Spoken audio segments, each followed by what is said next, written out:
Hello दोस्तों, कैसे हो आप लोग। फ्रेंड्स, अपने छोटे से करियर में मैंने एक छोटी सी बात सीखी कि जब तक मैं हार नहीं मानता मुझे कोई हारा हुआ कह नहीं सकता। और हार मैं तब तक नहीं मानूंगा जब तक मैं गेम में बना हुआ हूँ। आप लोगों के लिए मेरा छोटा सा मैसेज है, तब तक जीतने के 100% चांस है, 100% से भी ज़्यादा चांस है कि you will be the winner. So आपको एक छोटा सा मैसेज है, गेम में बने रहो दोस्त, एंड गेम इज़ ऑन। आज इस वीडियो में मैं बात करूंगा दो तरह के स्टूडेंट से। पहले स्टूडेंट जिन्होंने अभी तक सीए इंटरमीडिएट के रिजल्ट के आने के बाद अपनी स्टडी शुरू नहीं की है, तो मित्रों आपसे एक छोटा सा रिक्वेस्ट है, आप स्टार्ट कीजिए इमीडिएटली, बिना इफ एंड बट किए हुए और बिना ज़्यादा सोच समझ किए हुए। अब बहुत सारे बच्चे कहेंगे सर कैसे स्टार्ट करें इमीडिएटली। आंसर बहुत ही सिंपल है, अभी पेन एंड पेपर निकालो, अपना प्लान बनाओ, अपना स्वॉट बनाओ। देखो 4 पेपर के आपने एग्जाम दिए थे या 8 पेपर्स के एग्जाम दिए थे, किस पेपर में कहाँ क्या चूक हुई, क्या डूज एंड डोंट्स थे जो आपको करने चाहिए थे। अपना खुद का रिस्क असेसमेंट आप कीजिए। आप लगातार ऑडिट और आईएएस में रिस्क असेसमेंट पढ़ते हो, और अपनी खुद की रिस्क मैनेजमेंट स्ट्रैटेजी तैयार कीजिए। कहाँ कौन सा थ्रेट है जो मुझे परेशान कर रहा था, कौन सा चैप्टर मेरे लिए मुश्किल है। टफ चीज़ों को पहले उठाओ, आसान चीज़ों को बाद के लिए छोड़ सकते हो। एबीसी एनालिसिस करो अपने पूरे सिलेबस का, और अपनी तैयारी का भी एबीसी एनालिसिस करो और आप लग जाओ। सबसे पहली रिक्वेस्ट आपसे ये है, स्टार्ट इमीडिएटली। उसके बाद होगा सर स्टार्ट इमीडिएटली, हमने एक प्लान बनाया, सिस्टमेटिक प्लान बनाओ। उस प्लान में याद रखना जो हम गलतियां करते हैं वो गलतियां आप मत करना। सुबह 6 बजे उठूंगा, 7 बजे से पढ़ाई स्टार्ट करूंगा, फिर ये करूंगा, फिर वो करूंगा, फिर अकाउंट्स करूंगा, फिर टैक्स करूंगा, फिर एफएम करूंगा, फिर 2 घंटे सोऊंगा, 1 घंटे घूमने जाऊंगा, 1 घंटे खाना खाऊंगा। ये सब काम नहीं करना। आप डेली बेसिस पे अपने सब्जेक्ट्स एंड उसके चैप्टर्स के टारगेट सेट कर लेना, और आपके पास 24 घंटे का वक्त होता है। आपको जब जैसा लगे उसके हिसाब से उसे कंप्लीट कर लेना। बस एक छोटी सी रिक्वेस्ट है, कंप्लीट करते हुए self discipline and self motivation का होना बहुत जरूरी है, सो दैट कि आप डेली टास्क को उसी स्केड्यूल के हिसाब से रात को सोने से पहले कंप्लीट करके, और दिन भर में जो कुछ भी आपने पढ़ा है उसको 40 to 45 मिनट लगा के एक फाइनल रिवीजन करके go to bed.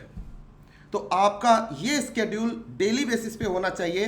Weekly basis पे अपने प्लान का रिव्यू करो कि जो टारगेट हमने सेट किए थे वो अचीव किए या नहीं। अब इसमें उन चीज़ों को भी शामिल करो, दोस्त के साथ घूमने गए, कभी मूवी देखी, कभी नेटफ्लिक्स देखा, कभी सोशल मीडिया पे भी समय गुजारा।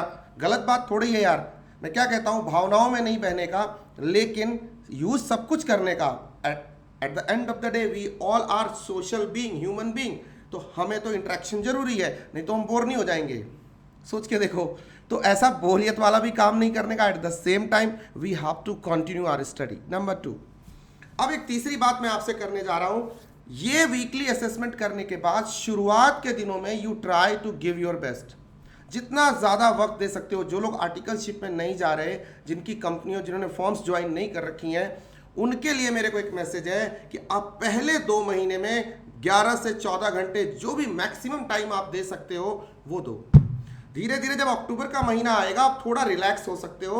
Relax in the sense exam नज़दीक होंगे तो 11-12 घंटे तब भी पढ़ना पड़ेगा, बट लिटिल बिट अपने दिमाग को, अपनी बॉडी को थोड़ा, अपने प्रेशर को रिलीज कर सकते हो, क्योंकि पहले 2 महीने में तुमने करी है बहुत अच्छी तैयारी। ये छोटी सी बात आपको ध्यान रखनी है। और कुछ बातें करता हूँ, जैसे आपका सिलेबस कब तक कंप्लीट होना चाहिए। से जो बच्चे सेकेंड ग्रुप की तैयारी कर रहे हैं उनको इन एनी केस, अगर आप मेरी मानोगे, 15 सितंबर तक आपको अपना कोर्स कंप्लीट कर लेना चाहिए विद, अगर फास्ट ट्रैक के साथ कर रहे हो तो, रेगुलर के साथ कर रहे हो तो, जिस भी मोड में आप कर रहे हो, 15 सितंबर you should put a deadline and you should complete your course on and before. तीसरी बात। चौथी बात, now we are going to talk about revision. एक बार सर कोर्स जब मैं कंप्लीट करूंगा, कॉम्प्रिहेंसिवली मैं रिवाइज करूंगा, एमसीक्यूज एंड केस स्टडीज को भी साथ में जितना ज़्यादा मैं कर सकता हूं करूंगा, चैप्टर वाइज अपने टीचर के टेस्ट दूंगा, और साथ ही साथ 15 सितंबर के बाद मैं 15 अक्टूबर तक पूरे 1 महीने रिगरस रिवीजन करने वाला हूं। और मेरा प्लान कुछ ऐसा होना चाहिए कि मैं 2 रिवीजन एटलीस्ट लगा सकूं उस दौरान। तो इस तरह से अपने फुल कोर्स के साथ 2 रिवीजन होते हैं बाय 15 अक्टूबर। इस दौरान आप chapter wise test, mock test सारे अटेम्प्ट कर सकते हो, एंड उसके बाद 15 अक्टूबर के बाद you can go with your own pace. But ध्यान रखना, जब आप दूसरा एंड तीसरा रिवीजन करेंगे, चाहे एआईएस हो, चाहे ऑडिट हो, चाहे एफएमई हो, चाहे एडवांस अकाउंट्स हो, छोटी सी बात का आप जरूर ध्यान रखेंगे कि वो सेकंड रिवीजन आपकी कॉम्प्रिहेंसिव रिवीजन होनी चाहिए, third quick and fast and smart होनी चाहिए। इन द मीन टाइम जो भी नोट्स, जो भी बुक, जो भी स्टिकी नोट्स, जो भी अंडरलाइन हाईलाइट आप करते हो अपने बुक्स के अंदर, वो इस स्मार्टनेस के साथ करना। एग्जाम्पल्स, मॉडल्स सबको ऐसे बिल्ड करके चलना, केस स्टडीज, और मार्क करना इंपॉर्टेंट एरियाज को, सो दैट कि आपकी 1.5 डेज की जो रिवीजन हो उसके लिए आपके पास क्या करना है, और 1.5 डेज में जो रिवीजन का चैलेंज होता है उसको कैसे मीट करना है, उसके लिए आपके पास लिटरेचर रेडी हो। ये आपको अभी से 15 अक्टूबर के बीच में करके रखना पड़ेगा दोस्त, क्योंकि 80% स्टूडेंट्स की प्रॉब्लम होती है लास्ट के 1.5 डेज में रिवीजन प्लान का ना होना, या बहुत परेशान होकर यूट्यूब चैनल्स पे भटकते रहते हैं। ठीक है, कुछ इंपॉर्टेंट, कुछ ये, कुछ वो, क्या करूं क्या नहीं करो, ये सब काम आपको अभी करके रखना है, पहले ही तैयारी करके रखनी है आपको।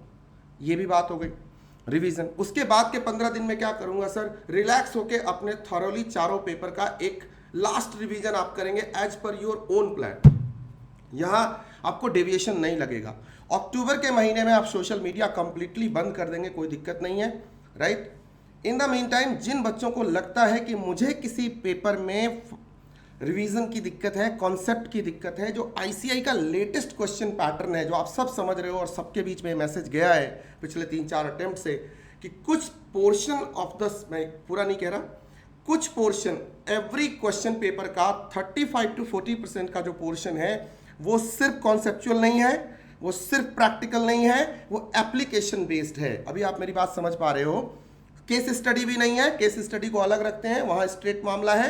एप्लीकेशन बेस्ड है, जहां हमें जजमेंट करनी होती है कि एक्चुअली इस क्वेश्चन में मुझे क्या आंसर लिखना है। I hope you are getting my point. तो बच्चे, जब अभी आप तैयारी करोगे तो सारे पेपर्स के अंदर कुछ नेक्स्ट लेवल क्वेश्चन की आप प्रैक्टिस करो। अगर आपके टीचर देते हैं, वेल एंड गुड।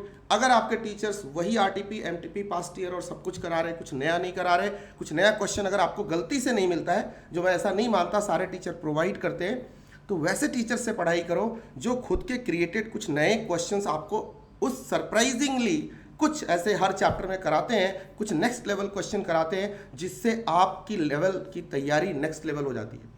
क्योंकि मेरा एक्सपीरियंस कहता है EIS SM में मैं लगातार बच्चों को हर चैप्टर में कुछ नेक्स्ट लेवल, कुछ क्रिएटिव, कुछ न्यू, कुछ क्वेश्चंस कराता हूं, और उससे उनकी जो क्वेश्चन को हिट करने की कैपेबिलिटी है, मैं ये नहीं कहता एरर ऑफ जजमेंट उनसे नहीं होता, उनसे भी होता है। अगर होता है तभी तो कभी कभी बच्चे फेल भी करते, but in the mean time वो जो एरर ऑफ जजमेंट जो जितना कम कर पाएगा अपने, उसके मार्क्स लाने की संभावना बढ़ जाती है। क्योंकि जो आईसीआई compete करा रहा है बच्चों को, उन्हीं 42, 45 या 35 मार्क्स के एरिया में करा रहा है। बाकी के 60 नंबर जो आपको मोटे मोटे तौर पे समझा दिया जाता है कि 60 को तो बहुत स्ट्रांग कर लो और उससे पास हो जाओ, जब आपका स्कोप ही 60 का है तो उसमें फिर एरर ऑफ जजमेंट हो गई तो क्या करोगे आप।